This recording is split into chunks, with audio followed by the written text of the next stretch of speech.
Good afternoon, everyone. This video is for Ed, aka Aussie50 on YouTube.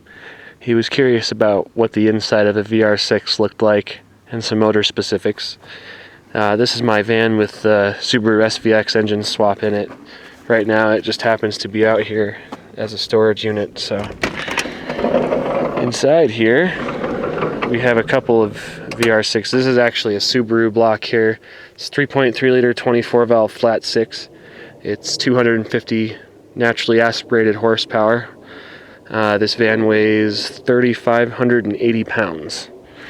So a pretty good combo. I have a couple of VR6s in here. That's actually the spare motor out of my Corrado.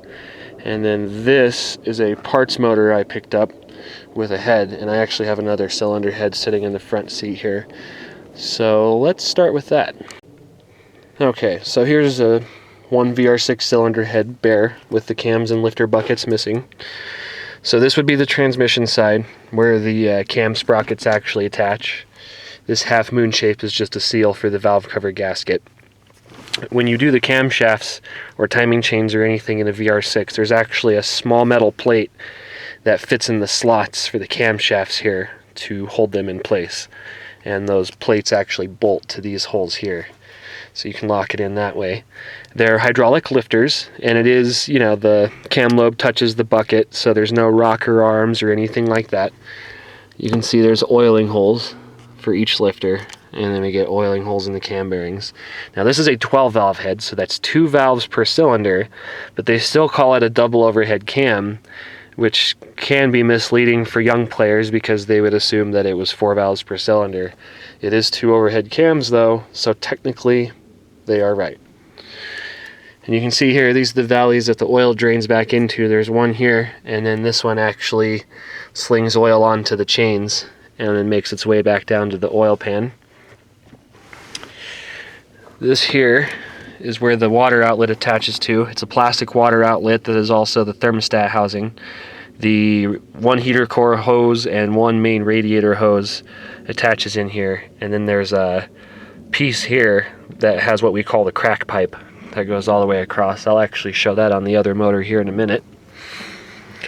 This is the intake side. You can see that we have tall ports and then round ports. In my opinion, the tall ports end up flowing more, but I think they kind of tried to match the flow by making it oval. I still think there's a difference though, in that these flow more. So you have a short port here, and you can see the valve. I don't know if you can see that. Let me grab a flashlight. Okay, so looking in there, it's a little rusty. You can see the valve is pretty close, so that's the closer side. And that's this cylinder here, and so the cylinder behind it, you got quite a bit longer. It does ramp down a little bit. There's definitely some power to be had by porting the short turn radius in there. I wouldn't enlarge the port size overall. And that is one thing about the 12 valves, is that they don't rev past 7,500 very well. And that's simply because the head doesn't make enough CFM. VW really wanted to balance the mid-range and top-end power, and that's why you end up with a broad, flat power band stock. It'll hold peak torque from 2,500 all the way through 5,500. So the 24 valves, it's a completely different story. They were made to flow. They flow a lot better than these do. These are the exhaust ports. Once again, one round and one vertical oval. And once again, the vertical oval are the closest ports, and the round ones go way down in there. I think that this has a lot to do with the sound. The uneven port length and the way the cylinders are staggered has a lot to do with its unique sound. One interesting tidbit about the exhaust manifolds is that for more than 10 years, nobody could make an aftermarket header that actually flowed more CFM than the factory exhaust manifolds. I can't remember the company that finally made a header that made more power, but the factory exhaust manifolds are definitely no slouch. Okay, so now we're going to go on the bottom side of the head. This is where it gets interesting. As you can see, the head is completely flat on the bottom. There's no quench area in the head. These are the spark plug holes. And the valves actually hang below the head, so if you have to surface one of these, you have to pop all the valves out and then run it on the milling machine. And just the same, you can't mill the head to get higher compression because there's no quench area in here to bring closer into the top of the piston. So on these, they actually run thinner head gaskets, and that does raise your compression. This factory 12 valve was 9.5 to 1 compression ratio. And then the Mark IV Jettas, so like 2002 Jettas, they had a 12 valve, and then they had a 2.8 24 valve for a short time. And those used a thinner head gasket to raise the compression ratio to 10.58 to 1 or 10.8 to 1. Pretty sure it's 10.5 to 1 at the very least. So that's a popular upgrade for these older 12 valve VR6 engines. So that's the head. Let's take a look at the block. Okay, so here is a 12 valve VR6 engine block, 2.8 liter. This particular engine block has the 15 degree V, so it'll be kind of hard to see the angle, but they all angle inward slightly towards the crankshaft center line. These are very interesting to bore and hone. I definitely recommend a torque plate if you're ever going to bore one of these out, but they're really hard to find or have made. The oil pump drive sits under here, so this is the intermediate chain sprocket. Basically, this is the flywheel side, of course, and so this is the main drive chain for the timing chains. So it's a single roller chain that goes up to the intermediate shaft, and then the intermediate shaft has another sprocket on it that goes to the upper chains, and then there's an actual shaft that goes in here, and then it's got a gear that turns the oil pump, and there's a long shaft that goes down, and the actual oil pump and stuff is on the bottom in the sump pan. So as you can see, this is a closed deck block, so coolant doesn't flow right up to the very top of the cylinder bores. Nobody's ever really had any issues with high horsepower in these. I wish I could flip it over and show you without the sump on it. But basically, what's in there is a factory forged steel crank, factory forged steel rods, cast aluminum pistons, so your tuning window's a little bit more narrow. However, all VR6 engines were given oil squirters to cool the pistons. So unlike the Subaru SVX, which actually relies on like slots cut into the sides of the connecting rods, so basically the oil will go into the journal, do its work, and then the hot oil is sprayed out of the connecting rod onto the bottom of the piston. So it can't really cool the piston that much because the oil is already hot from the work that it had to do. Whereas an engine like this has a set of dedicated oil jets that directly squirt onto the bottoms of the pistons, which is really nice. Here's the harmonic balancer. These don't come apart like a lot of the other ones do. These don't have that stupid rubber on them, so they're good for life, which is kind of nice. This is the water pump hole. There was two different styles of water pumps, one with a plastic impeller and one with a metal impeller. You can only buy the plastic impeller ones now, but if you find a metal impeller one, I definitely recommend saving it. It should fit the later 24 valve motors, although I can't remember if this bore is a larger diameter for the large 24 valve motors. I think it's actually the same. A surprising amount of parts are interchangeable. These bolts are 6mm Allen head bolts, and typically on any VW, if you have those Allen head bolts, you'll want to not use an Allen wrench, but an actual 3/8 drive to Allen adapter, and always, clean out the bolt hole with some brake parts cleaner or carb choke cleaner, and then pound the Allen head in before you try and break it loose, or you will strip out that Allen head, and then you have to spend more time getting it out. And the cooling system, basically, the sides here flow into the water jackets of the block, and then this outlet back here, where I guess this would be the inlet for the pump, is what they call the crack pipe. And it's a plastic pipe that actually runs along the front side of the block. So here's the outlet here, and it runs along the front side of the block here, and then this tees into it, and then that goes into the side of the thermostat housing. So typically when you start to see coolant issues leaking from over here, the crack pipe will crack and fail because they're fucking plastic.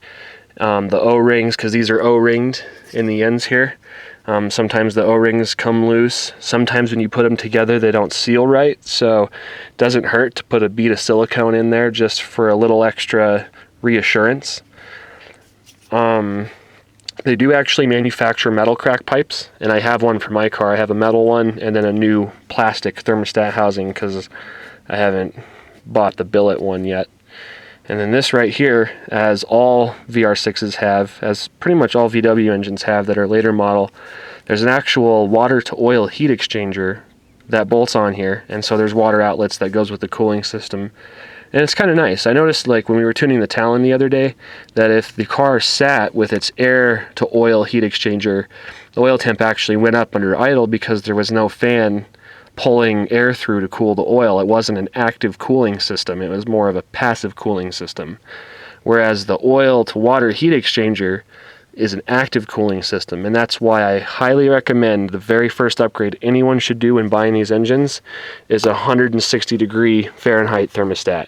Run that low temp thermostat and fan switch and the motor will last forever, but the oil will run much cooler. I went from 220 oil temp around town to a 180 oil temp around town. I went from a 235, 245 oil temp on the highway, 80 mile an hour cruise, to a 220 oil temp on the highway at 80 mile an hour cruise. So I definitely recommend that upgrade. Some other details on the block. There is one journal on the crankshaft for every connecting rod. That means that for 6 cylinders, there are 7 main bearings. So just like this Subaru engine, you see 7 main bearings here. That equals mega horsepower potential. I have seen forged pistons and some H-beam connecting rods put into one of these, and the bottom ends are good for 1200 horsepower with no other major modifications. Very, very nice engine. Some quick notes on the fuel injection stuff. This is an injector rail. You can see it's kind of split apart. Can't remember how many pound those injectors were. They're like 220 cc, I believe. And they fit into these ports, and there's a lower and an upper intake manifold. And the lowers have the fuel injectors and stuff on them because every once in a while you'll need to get into the valve cover. And this engine actually has the lower still on it. So as you can see, you actually just remove the upper. You have to pull the EGR breather hose. There's a bracket here and a bolt back here. This one's been changed around a little bit. And so after that, it's just a bunch of bolts on the front here. Disconnect the throttle cable and harness, and you can lift the upper intake manifold out. The gaskets are metal intentionally, so they can be reused. And yeah, so if you ever need access under there, it's not as bad as you'd normally think. A couple other quick notes. Whenever you have the head off of one of these engines or you're rebuilding it, change this piece here. It's the, I can't remember if it's like a pressurized return or if it supplies oil pressure to the head, but they get blocked off sometimes after rebuilds and cause oil starvation issues. So definitely pay attention to that little fucker. Also, if you rebuild a VR6, remember to change this intermediate shaft bearing. I've seen people have oil pressure issues because they'll go through and carefully rebuild the rest of the engine and then completely slack when it comes to these bearings, and they end up a little bit more sloppy for some reason and have a slight loss of oil pressure. Another extremely important thing to note is that unlike an inline 6, this has a smaller cylinder head area. There's 1.5 cubic feet of headspace for the entire 6 cylinders. And you'll notice that on all the VR6s, there's a little electric coolant pump that sits here. And a lot of people choose to eliminate this for whatever reason. And I'm not going to dog on you, but in my opinion, it is imperative to not skimp out on this. Even if you're doing a performance motor and you're going to be daily driving it and it's going to get hot and you're going to let it sit for a while after it's hot, all of this heat that builds up in this engine will collect in that small amount of headspace, And if the engine's sitting and no coolant is circulating, the heat's just going to build up in the head and potentially warp the aluminum head. So VW's solution was to supply an electric water pump right here, and then they had an extra set of motor windings on a super low fan speed. And so for approximately 10 minutes after you shut the car off, if it gets hot enough, it will circulate coolant through the head and run the fans on low to get some heat rejected. And I can't stress this enough. It is imperative to keep that on these motors. I haven't seen one yet break with that removed, but come on, it's got to last a lot longer with it on there, especially if you have a turbocharger with water jackets. It only helps you. Here's a shot of the factory exhaust manifolds. It's 3-to-1, 3-to-1, and then a 2-to-1. This one's been messed with. I was trying to build a turbo manifold out of this one. So, just experimenting. I think for the whole set turbocharger, I'm actually going to have a stainless one made, so it lasts a lot longer. I'm not sure how this would hold up, quite honestly. Here's a 10 or 11 inch clutch disc placed across the top of the block for scale.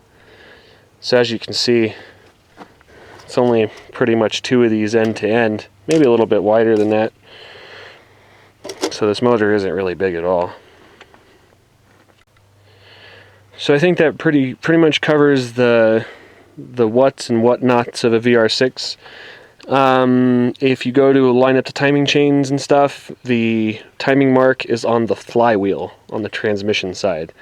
You can actually pop an inspection plug in the transmission and turn it over to TDC before you take it apart, or they actually do supply marks on the block and the flywheel so you can line up the motor outside the car.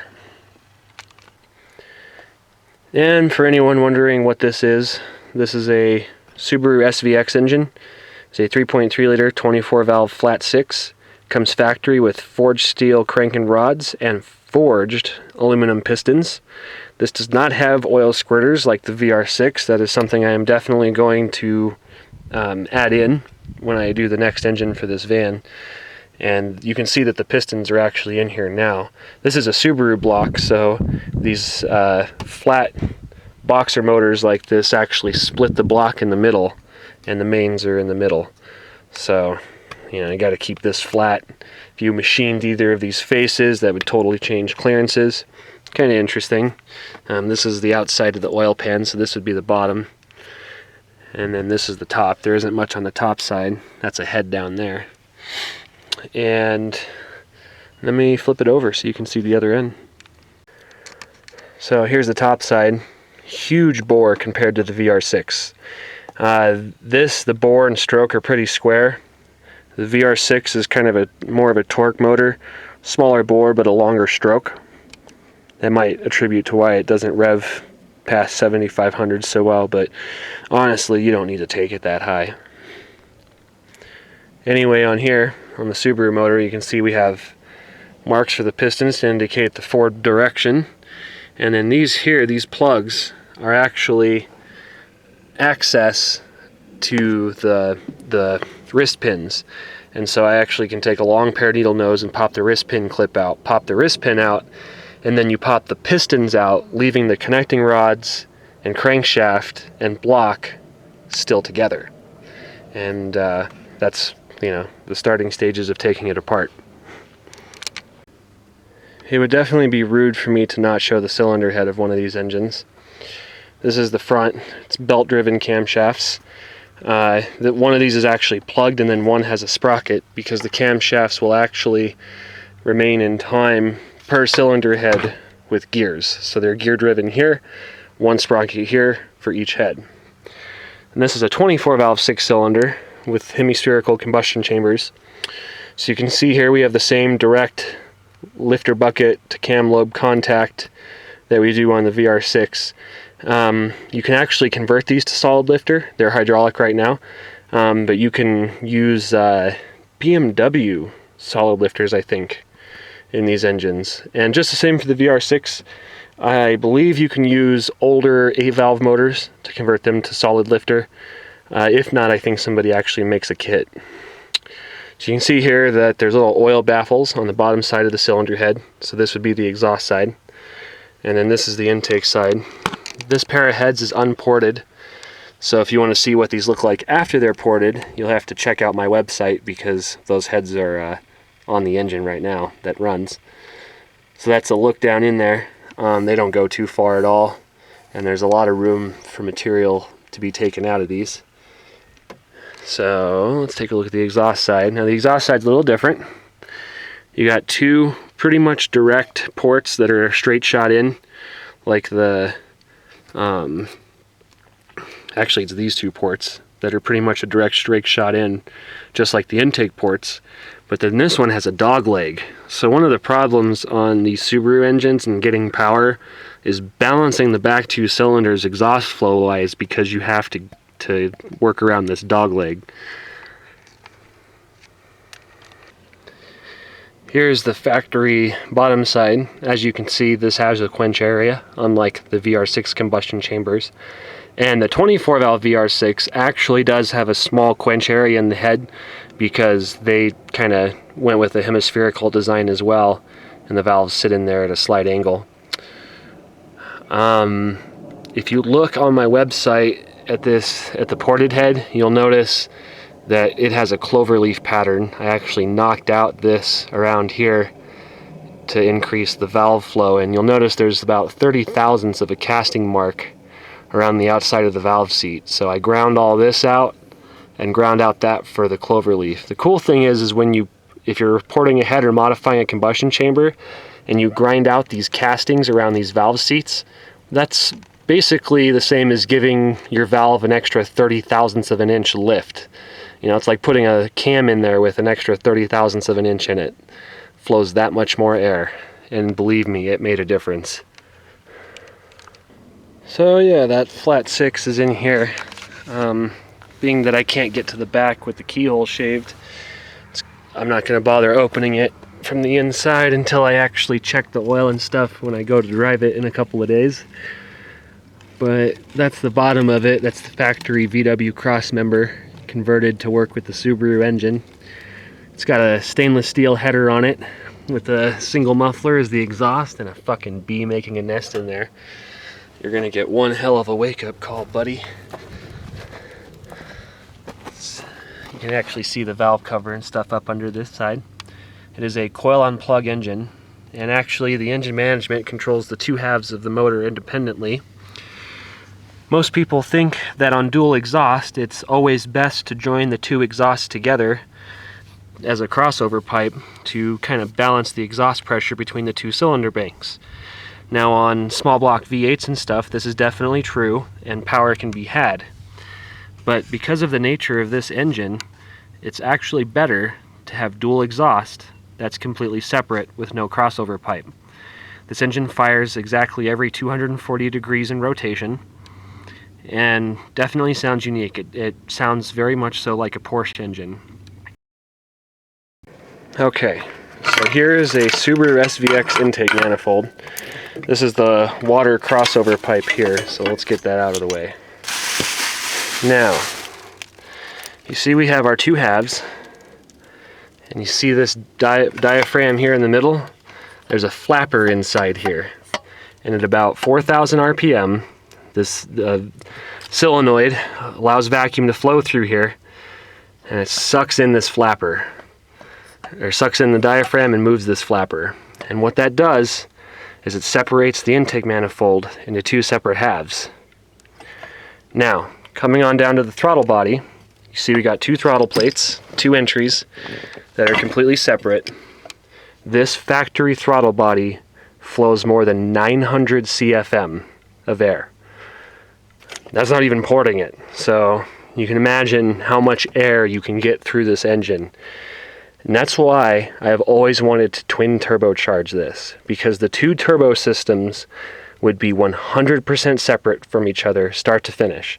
Especially in here, because these intakes right here, these air scoops go into a valley here, and then I get an opening down here like a 12 by 10 by 13 inch deep opening to put something in. So I was actually going to do either the turbo intakes here or do twin air-to-water intercoolers. So the air would come in, it'd go through, pass through here to cool, twin separate air-to-water intercoolers, separate exhaust, separate manifolds, everything. The engine would be 2 independent 3-cylinder engines. And so maybe I'll do that with this. I kind of want to keep it like it is so I can drive it across country and stuff, but God, that would be fun.